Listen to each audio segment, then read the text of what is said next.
falar algo que aconteceu essa semana comigo. Semana passada foi o tombo da escada, né? Semana eu fui socorrer o Mateus à noite. Ele me ligou, falou que o carro tinha furado o pneu. E eu saí para socorrer ele. Eu peguei a Avenida Guaiapó. Quando eu saí de casa, eu escutei um barulho no carro, né? Um barulho forte.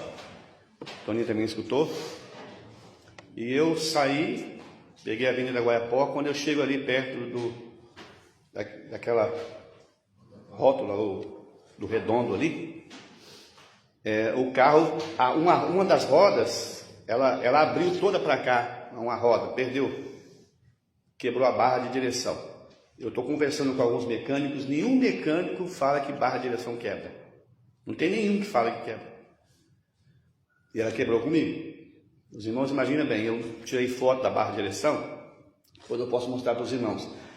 A metade já estava quebrada, porque ela está toda enferrujada, só tinha metade para quebrar. Foi a metade que quebrou.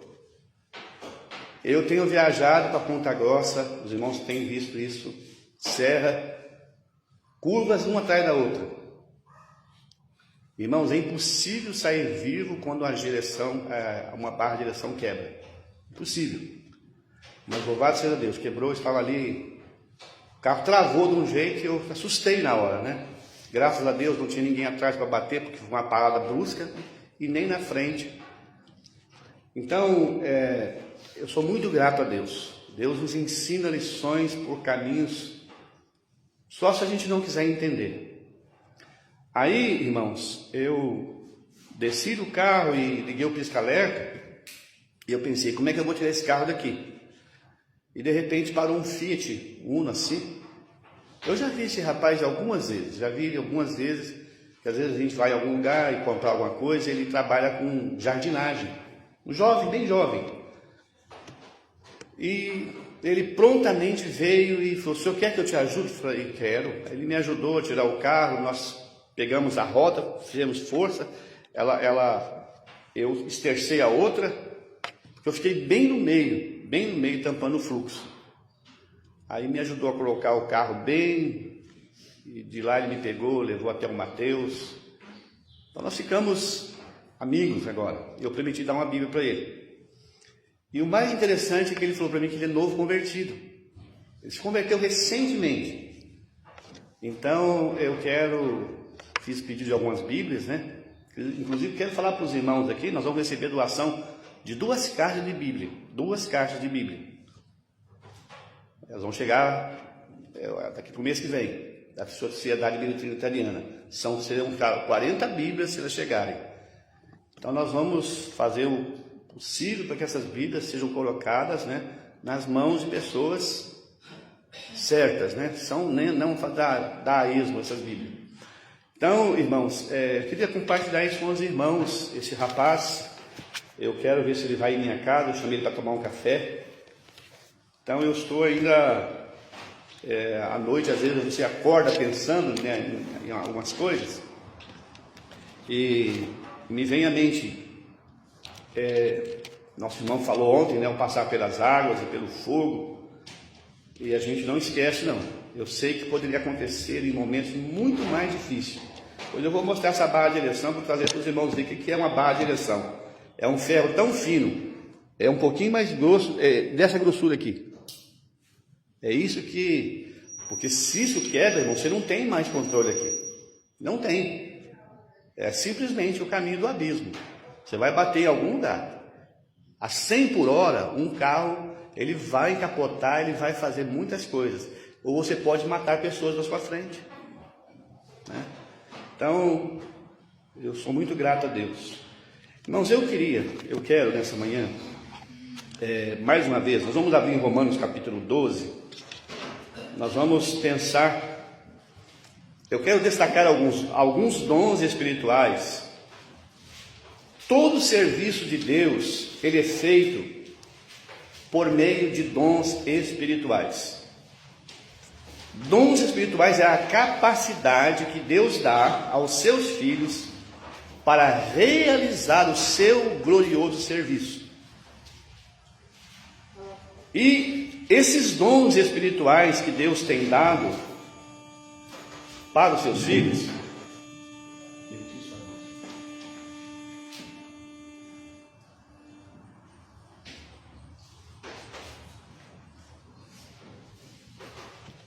para os seus filhos, para a realização do seu glorioso serviço.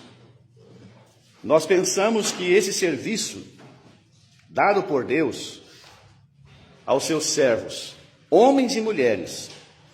Então nós vamos pensar, a partir do verso 3, porque pela graça que me é dada, digo a cada um dentre vós que não pense de si mesmo além do que convém. Antes pense com moderação, conforme a medida da fé que Deus repartiu a cada um. Porque assim como em um corpo temos muitos membros, e nem todos os membros têm a mesma operação ou a mesma função. Assim nós que somos muitos, somos um só corpo em Cristo, mas individualmente somos membros uns dos outros. De modo que, tendo diferentes dons, segundo a graça que nos é dada, se é profecia, seja ela segundo a medida da fé. Se é ministério, seja em ministrar. Se é ensinar, haja dedicação ao ensino. Ou o que exorta, use esse dom em exortar. O que reparte, o faça com liberalidade. O que preside com cuidado, o que exercita misericórdia com alegria. Essa leitura nessa hora. E eu queria destacar um outro dom em 1 Coríntios 12, que eu queria falar rapidamente, irmãos, se der tempo também, esses dons que 1 Coríntios 12, eu vou ler o verso 27 e o 28, e nós já temos falado de dons que foram dons sinais e temporários que passaram, né? Olha, no capítulo 12, 1 Coríntios, e eu queria ler o 18 também, para que a gente possa centrar o nosso pensamento. Mas agora Deus colocou os membros do corpo, cada um deles como quis. Ora, vós sois o corpo de Cristo e seus membros em particular, e a uns pôs na igreja, primeiramente apóstolos, em segundo lugar profetas, em terceiro doutores, depois milagres, depois dons de curar. E eu quero destacar aqui, irmãos, socorros e governos, esses dois aqui. Socorros e governos. Talvez a gente não consiga falar desse governo. O mesmo presidir aqui do capítulo 12. Então nós vamos pensar nessa manhã. Os irmãos perceberam que nos 3 capítulos o apóstolo usa a expressão de um corpo. Paulo vai falar na carta aos Efésios, ele fala na carta aos Efésios também do corpo, para que ele fala querendo o aperfeiçoamento dos santos para a obra do ministério, para a edificação do corpo de Cristo. Todos os dons foram dados em vista a nós servirmos no corpo. E nós falamos que aqueles dons dados em Efésios 4 foram homens dados como dons. Mas os demais dons foram dados a todos os salvos, para o desempenho desse serviço glorioso. E eu não queria gastar tempo pensando no versículo 3. Logicamente, Paulo está dando com muito cuidado que ninguém pense de si mesmo além do que convém. Não há lugar para orgulho, para soberba, não há lugar para isso. Deus tem repartido a cada um, Ele tem dado dons aos homens. Agora, a partir do verso 6, Paulo começa então a falar. O primeiro dom aqui na lista de Romanos 12 é profecias. Então, esse dom aqui, irmãos, com a formação, já falamos aqui, do cânon das Escrituras, desse livro completo, não existe mais o dom de profecia. E como nós podemos pensar hoje a forma como Deus comunica? Nós sabemos que é por meio do ensino. Os ensinadores tomaram o lugar dos profetas. os ensinadores, os que pregam o Evangelho, os que trazem de Deus ensinos para o povo de Deus. Nós vamos olhar aqui, ele vai dizer no versículo 7, ele vai falar do dom do ensino. Mas antes do dom do ensino, ele fala de ministrar. Então, o dom da profecia, ele foi um dom que cessou. O profeta, irmãos, ele recebia de Deus a mensagem e comunicava como ela era. Ele não podia acrescentar e nem diminuir. Você vai lembrar que o profeta, ou Samuel, recebeu a mensagem de Deus, e o Eli falou para ele: Samuel, o que Deus falou com você não me encubra nada. Se um profeta profetizasse da parte de Deus e a profecia dele não cumprisse, irmãos, ele morria. Era muito sério. Um profeta não podia fazer o que nós estamos vendo nos nossos dias aí, uma brincadeira. Como eles falam, eu vou te dar uma profetada, mentirada, se fosse a palavra mais certa, mentirada. Então, esse dom de profeta não existe em nossos dias. Agora vamos caminhar um pouquinho, ministrar. A palavra ministrar aqui é a palavra diácono ou diaconizar. A diaconia, a ideia de um serviço, alguém servindo a outros. E eu queria praticamente agora, para que a gente vá para Romanos 16, para que a gente possa pensar aqui em Romanos 16 e animar as nossas irmãs em Cristo, que há um caminho tão glorioso, tão vasto, uma estrada tão longa, para que as nossas irmãs também possam entrar nesse gozo, nesse prazer. Paulo está dizendo aqui, versículo 1, recomendo, pois, Febe, nossa irmã, a qual é serva na igreja que está em Sancreia. Ela é uma serva. Ela estava servindo a igreja. Agora, se você me perguntar de que maneira, como essa irmã servia a igreja, com toda certeza não era nas reuniões. Não era. Porque Deus é muito, esse Deus de ordem estabelece princípios, que nas reuniões as irmãs permanecem em silêncio, elas não oram, elas não tomam parte pública, elas aprendem em silêncio. Mas observa bem, como essa irmã servia. Aqui fala de algumas coisas que ela fazia. Para que recebais do Senhor como convém aos santos, ajudeis em qualquer coisa que de vós necessitar, porque ela tem hospedado a muitos, como também a mim mesmo. Então, é interessante que essa mulher aqui não está conectada ao seu marido, não fala que ela tem um marido. A igreja em Sancreia, parece que ela está perto de Corinto. Se você olhar no mapa, você vai descobrir que Sancreia era uma cidade litorânea, próximo de Corinto.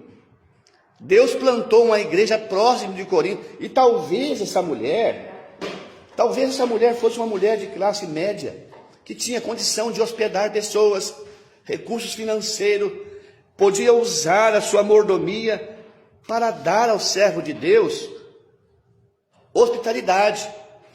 Vamos lá no livro de Reis, irmãos, eu vou pedir ajuda dos irmãos. Quando aquela mulher falou com seu marido sobre Eliseu, algo que aquela mulher viu, que aquele homem que passava entre eles era um santo, um homem de Deus. Eu creio que é 2 Reis, se não me falha a memória.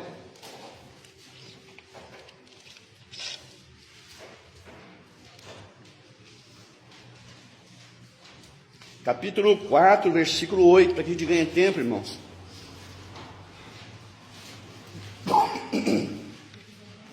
Sucedeu também um dia em que, indo Eliseu a Sunem, havia ali uma mulher importante, o qual o reteve para comer pão. E sucedeu que todas as vezes que passava por ali, entrava para comer pão.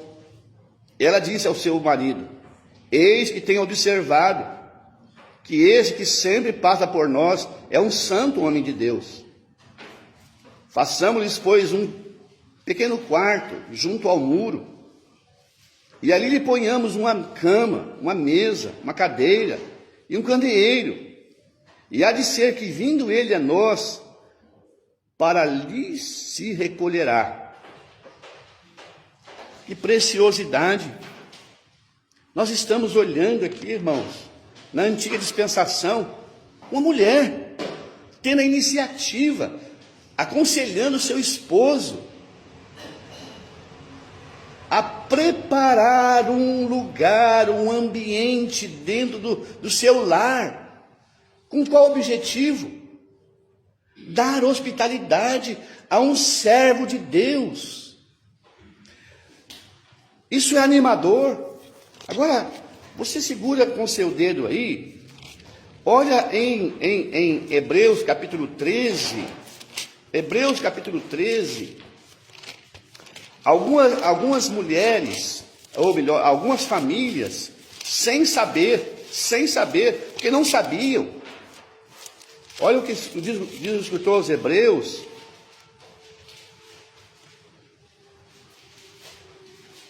versículo 1 e o verso 2, permaneça o amor fraternal, o amor Filadélfia. Essa palavra, esse amor fraternal aqui quer dizer amor Filadélfia, amor de Deus, amor sacrificial. E não vos esqueçais da hospitalidade, porque por ela alguns, não sabendo, hospedaram anjos. Meus irmãos,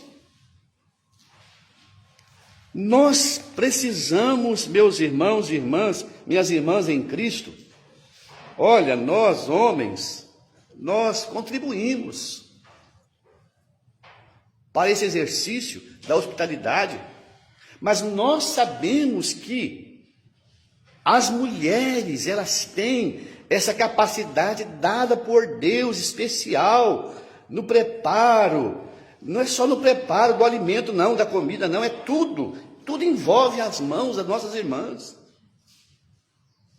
Nós sabemos o quanto nós precisamos desse serviço, o quanto ele é necessário.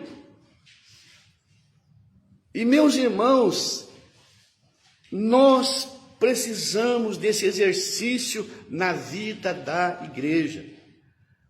Mas não é só para hospedar pregadores, não é só para hospedar, não, a nossa casa sendo um ambiente sempre aberto, preparado, um lugar para estar ao serviço do Senhor. Nós vamos voltar para Romanos, capítulo 12, 16, eu queria destacar mais uma coisa para nós ali, nesse diaconizar, servir a igreja. Então aprendemos que a Febe, aquela que irradia luz, que dá luz, que traz luz ao ambiente, aquela mulher, ela não pediu para Paulo escrever isso aqui. Paulo escreveu pelo Espírito Santo. Ela está servindo a igreja que está em Sancreia. Agora, eu quero perguntar com muito cuidado, e não quero ser mal interpretado. Você está servindo a igreja aqui em Maringá? Você está procurando ser útil para a igreja? Meus irmãos, nós precisamos, minhas irmãs, nós precisamos de vocês, todas vocês. Empunhar conosco, se esforçar, nos ajudar. Não é um serviço feito só para homens. Talvez abrindo portas, desenvolvendo amizade com alguém, abrindo portas para que o evangelho possa chegar. Aqui aprendemos de Febe que ela tinha hospedado. Agora olha bem o versículo 3, saudai a Priscila e a Áquila. Você sabia que o Áquila é o homem Ele não está em primeiro lugar aqui? Por que será que o Áquila vem em segundo lugar? O que você pensa? Olha bem o que a gente vai ler aqui. Saudai a Priscila e a Áquila, meus cooperadores em Cristo Jesus, os quais pela minha vida expuseram as suas cabeças. Porque não só eu lhes agradeço, mas também todas as igrejas gentios. Saudai também a igreja que está em sua casa. Irmãos, a igreja se reuniu na casa deles. Talvez fosse o lugar aonde os irmãos chegavam. E nós sabemos que era necessário que Priscila tivesse um coração, eu vou dizer, meus irmãos, exercitado, para fazer um serviço repetitivo todos os dias, abrindo as portas, varrendo, limpando, ajudando. Então, quando se trata de hospitalidade, irmãos, você vai perceber que quando se fala de autoridade, o nome de Áquila vai vir na frente. A gente vai encontrar, se não me falha a memória, na carta aos Coríntios, capítulo 16, a questão da autoridade. Olha o que ele vai dizer, capítulo 16.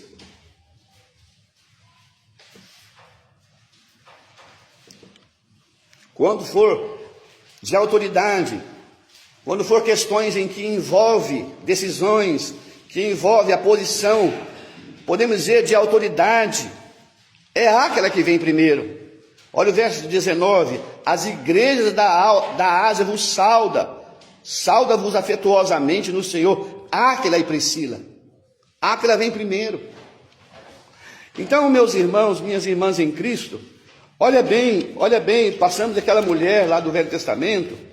Eu queria agora olhar mais algumas mulheres, para que a gente possa olhar aqui. Versículo 6, saudai a Maria, que trabalhou muito por nós. Saudai a Andrônico e a Júnias, meus parentes e os meus companheiros na prisão, os quais se distinguem entre os apóstolos e que foram antes de mim em Cristo. Saudai a Amplias, meu amado no Senhor. Saudai a Urbano, cooperador em Cristo, e a Estaques, meu amado. Agora, saudai a Apeles, aprovado em Cristo. Queria dar uma paradinha aqui, só para a gente falar algo aqui, irmãos. É a única vez, essa palavra aprovado, é a única vez que você vai encontrar, e depois em 1 Timóteo, procura apresentar-te a Deus aprovado. É Deus que está dizendo, é Deus que está falando de alguém aprovado. Então tá.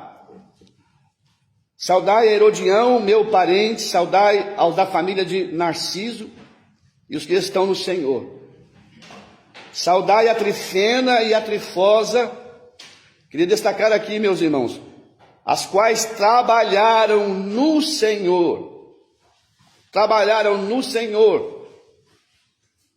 Saudai a amada Pérside, a qual muito trabalhou no Senhor.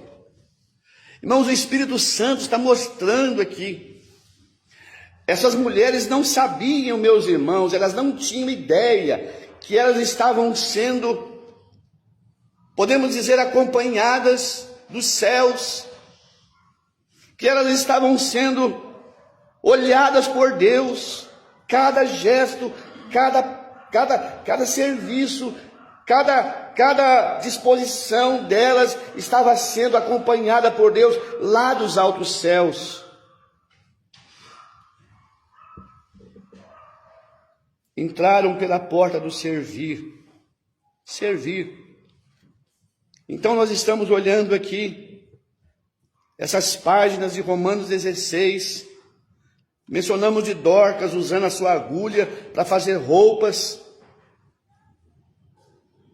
para outras mulheres. A gente pode olhar em Atos capítulo 9. Atos capítulo 9. Aqui talvez tenha alguém que saiba usar a agulha. A agulha que pode ser útil a partir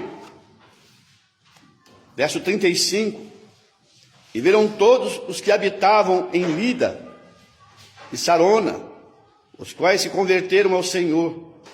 E havia em Jope uma discípula chamada Tábita, que traduzido se diz Dorcas. Estava cheia de boas obras e esmolas que fazia. Um coração exercitado. Alguém que tinha compaixão, alguém que de alguma forma usava o seu talento natural. Agulha aqui, essas agulhas, aprender a fazer crochê, a costurar, a fazer alguma coisa que pode ser útil, pode servir.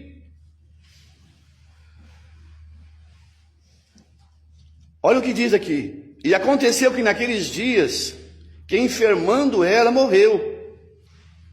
E tendo-a lavado, a depositaram num quarto alto.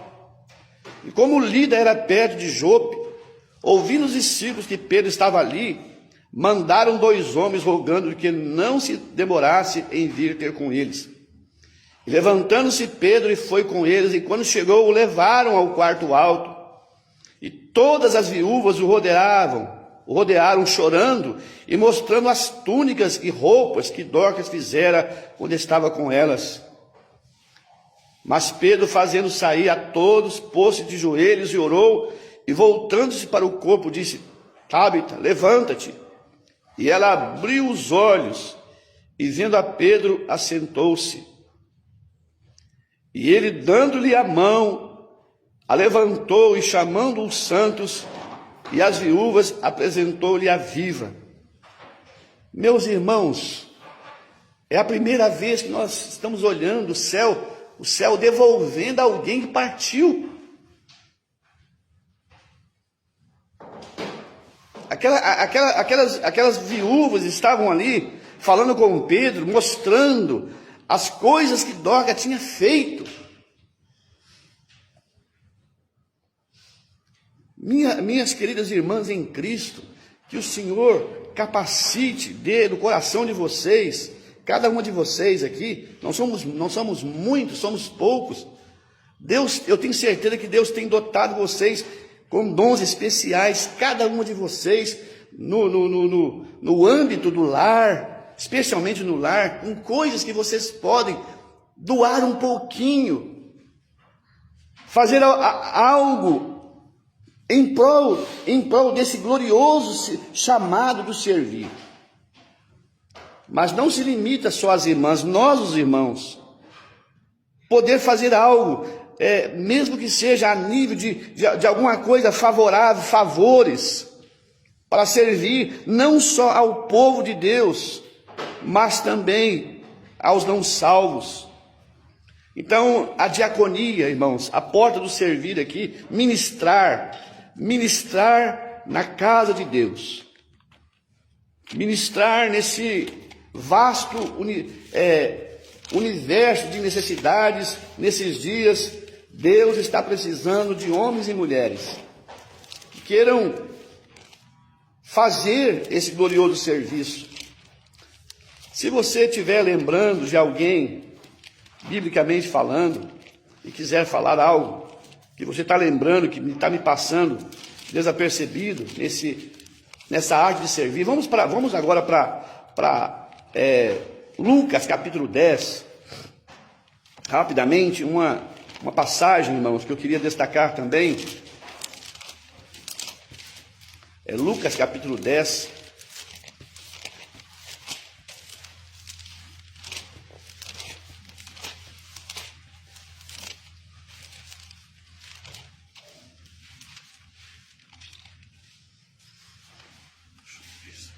versículo 38. E aconteceu que, indo eles de caminho, entrou Jesus em uma aldeia, e certa mulher por nome Marta o recebeu em sua casa. Queria parar um pouquinho aqui. A Marta tão criticada, a Marta que muitas vezes foi colocada como alguém que não é espiritual, carnal, fica preocupada, tem que fazer comida, tem que fazer muita coisa. Eu queria que você observasse a Marta, por esse ângulo que eu vou tentar compartilhar com os irmãos. E tinha uma irmã chamada Maria, o qual, se assentando-se também aos pés de Jesus, ouvia a sua palavra. Marta, porém, andava distraída em muitos serviços. Aproximando-se, disse: Senhor, não se lhe dá que minha irmã me deixe servir só? Dize que me ajude.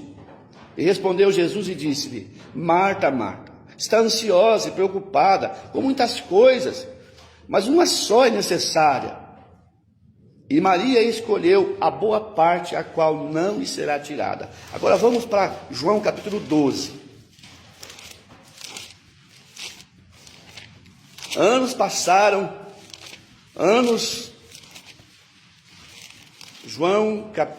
Evangelho de João capítulo 12.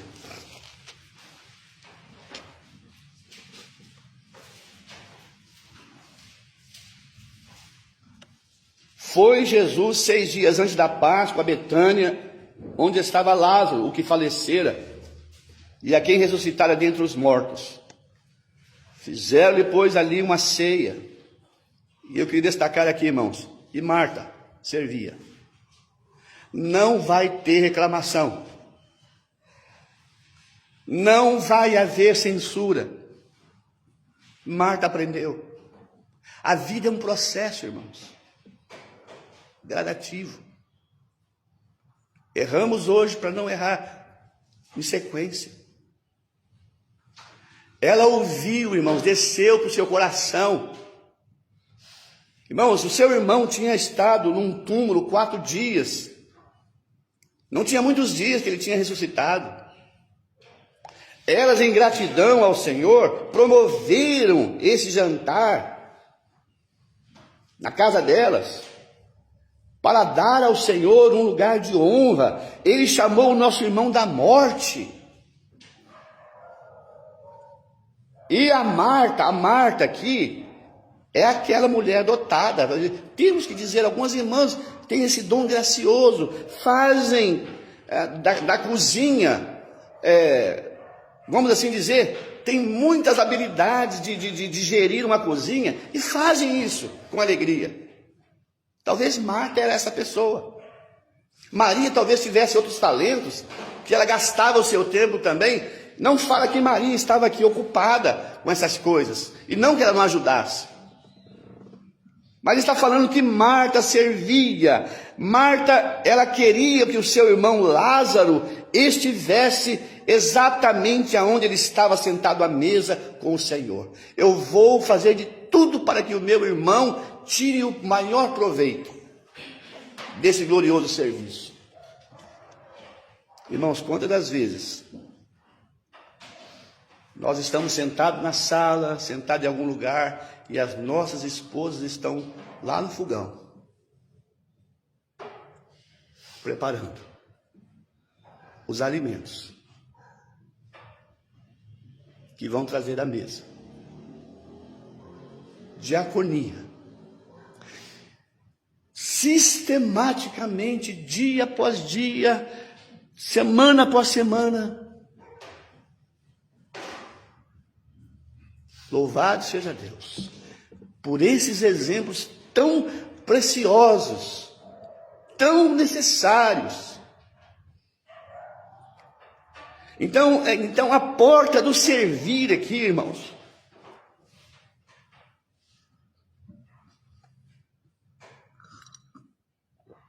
é grande, é extensa, tem vaga, está precisando. Nós podemos dizer, tem vaga, e está contratando pessoas que queiram passar por esse serviço, ministrar. Então eu queria destacar esse serviço, para que nós possamos pensar nisso. Então o outro dom que vem depois do ministrar, diaconizar, creio que ficou para nós bem claro esse dom. Agora, ministrar aqui, ensinar, é a mesma palavra ensinar dos ensinadores, haja dedicação. Esses irmãos receberam de Deus esse dom. E, meus irmãos, esses irmãos vão ser dedicados, afincos. Eles vão espontaneamente, meus irmãos. É um comportamento, o dom associado com o caráter desses irmãos. Esses irmãos, vocês vão perceber que eles vão procurar sempre o caminho da excelência. Não são perfeitos, mas vão debruçar, vão procurar alimentar o povo de Deus com instrução, com a boa doutrina, com bons ensinos. Eles serão dedicados para o exercício desse glorioso serviço do ensino. E não é algo tão fácil. Não é algo assim que não exige despreendimento. Às vezes um irmão, ele tem essa ocupação secular, ele tem que ter o seu serviço, ele tem a sua família, e ele tem também que tirar tempo para estudar as Escrituras. A gente sabe de irmãos que eles estão ocupados em trabalho secular e que eles são dedicados. Eles são pessoas que se doam para alimentar o povo de Deus. É a capacidade, irmãos, de transmitir. A ideia aqui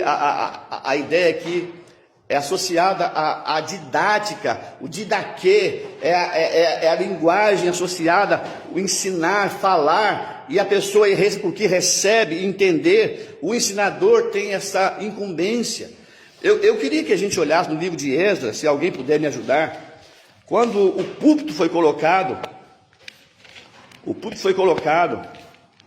eu estou olhando ali o horário, irmãos, está caminhando para o fim.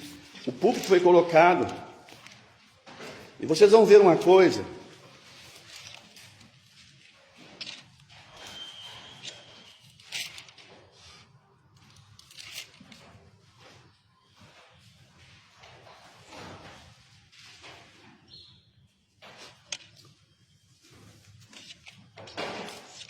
Os irmãos se recordam do capítulo que fala onde o púlpito foi colocado?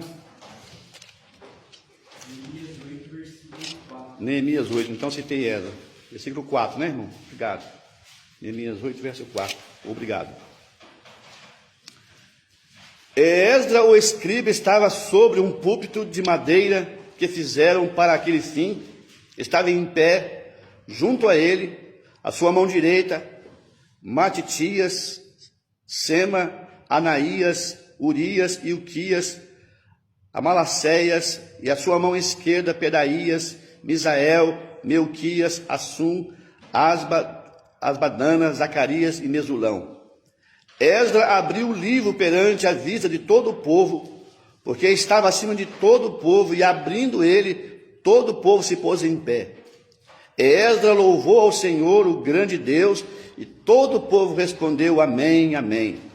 Levantaram as suas mãos e inclinaram as suas cabeças e adoraram ao Senhor com o rosto em terra.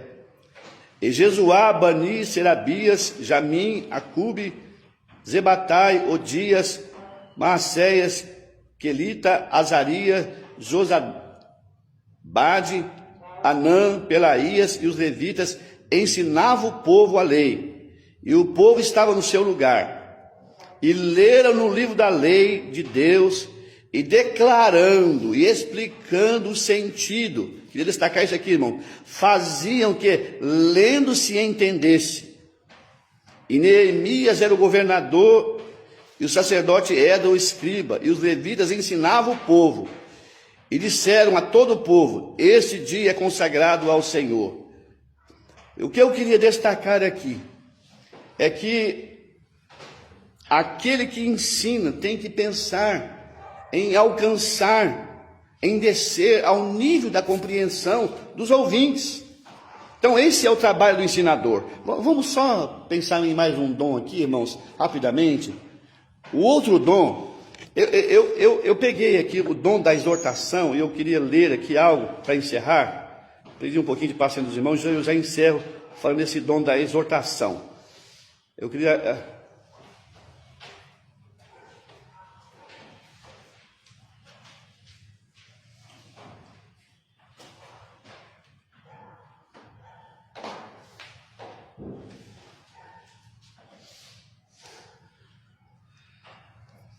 Muito bem. O dom da exortação. A gente vai olhar capítulo 11 de Atos. Já foi falado aqui de um exemplo de alguém que recebeu esse dom, chamado Barnabé, pai da consolação. Mas vamos olhar na prática. Eles ficaram sabendo que em Jerusalém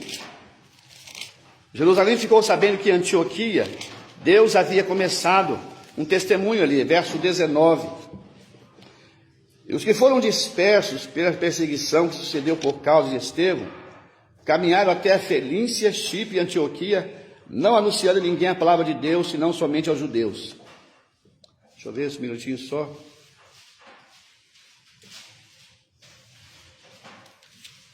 Versículo 23, verso 22. E chegou a fama dessas coisas aos ouvidos da igreja que estava em Jerusalém, e enviaram Barnabé a Antioquia, o qual chegou e viu a graça de Deus e se alegrou. Essa palavra aqui, exortou a todos. Irmãos, é alguém capacitado por Deus.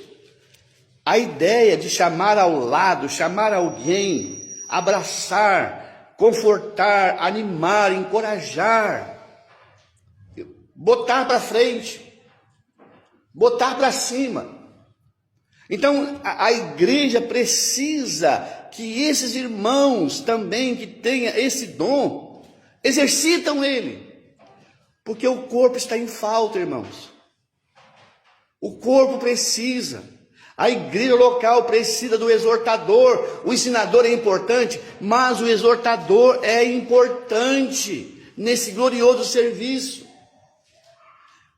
Se eu não estiver fazendo a minha parte, cooperando nesse sentido, eu estou em falta para com Deus, e a igreja está, com certeza, sofrendo.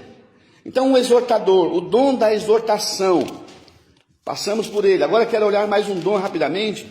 Olha o próximo dom depois da exortação. O próximo dom depois da exortação. O que reparte. Então, esse que eu escrevi alguma coisa que eu quero ler, encerrando aqui. Ele diz o seguinte: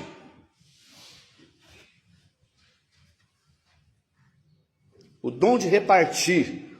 O dom de contribuir se refere à capacidade sobrenatural concedida pelo Espírito Santo de dar e repartir e sustentar financeiramente a obra de Deus e as necessidades dos outros, com alegria e generosidade. É um dom que se manifesta na disposição de prover recursos, seja dinheiro, outras formas de riqueza para ajudar aqueles que precisam ou para apoiar o ministério. Significado e aplicações: generosidade e alegria. O dom de contribuir envolve dar com alegria e não por obrigação, pois Deus ama o que dá com prazer. Suprir necessidades. A contribuição pode ser usada para ajudar pessoas em situações de crise, apoiar missionários ou suprir outras necessidades da comunidade, sustento na obra. Aquele que tem o dom de contribuir pode ser usado por Deus para sustentar financeiramente a obra do Senhor, seja através de ofertas, outras formas de doação, amor e serviço. A prática do dom de contribuir demonstra amor e cuidado com o próximo, um reflexo do amor de Deus em nossas vidas. Exemplos bíblicos: Romanos 12:8, 2 Coríntios 9:7, são passagens bíblicas que incentivam e descrevem o dom de contribuir, enfatizando a importância de fazê-lo com alegria e generosidade. Em resumo, o dom de contribuir é uma manifestação do amor de Deus, através da generosidade e disposição em ajudar o próximo e sustentar a obra do Senhor. Eu vou dar um exemplo. Falamos do Barnabé, né? Barnabé vendeu todas as suas propriedades e depositou nos pés dos apóstolos. Um homem chamado Gaio, na terceira carta, ele não só hospedava os irmãos, mas fazia com que aqueles irmãos seguissem, dava ofertas particulares dele, para os irmãos seguir de uma forma digna. Irmãos, Nós somos testemunhas de irmãos queridos que exercitam isso e fazem de uma forma discreta, discretíssima. Não tocam buzina, não tocam trombeta, fazem as suas ofertas, enviam silenciosamente e aquelas ofertas chegam sempre em momentos oportunos, em momentos que são necessários. Deus sempre que lhe dá o dom, ele dá a condição do exercício. Meus irmãos, é impressionante. Nós vamos parar na confiança de que o Senhor há de nos ajudar, que nós todos aqui possamos pensar, somos uma igreja tão pequena, mas nós precisamos, meus irmãos, mais do que nunca, desse exercício urgente da arte de servir no corpo, na igreja local, cada um de vocês. Vou dizer aos irmãos, estamos sentindo falta da cooperação, a sala de reunião, da ajuda. Mas não estou falando isso que eu estou reclamando porque está... Não, estamos sentindo falta de vocês nos ajudar. Cada um. Obrigado, Denilson, obrigado. Estamos sentindo falta. Pensem nisso. Tem vaga. Nos ajuda. Que o Senhor nos ajude. Amém. Amém.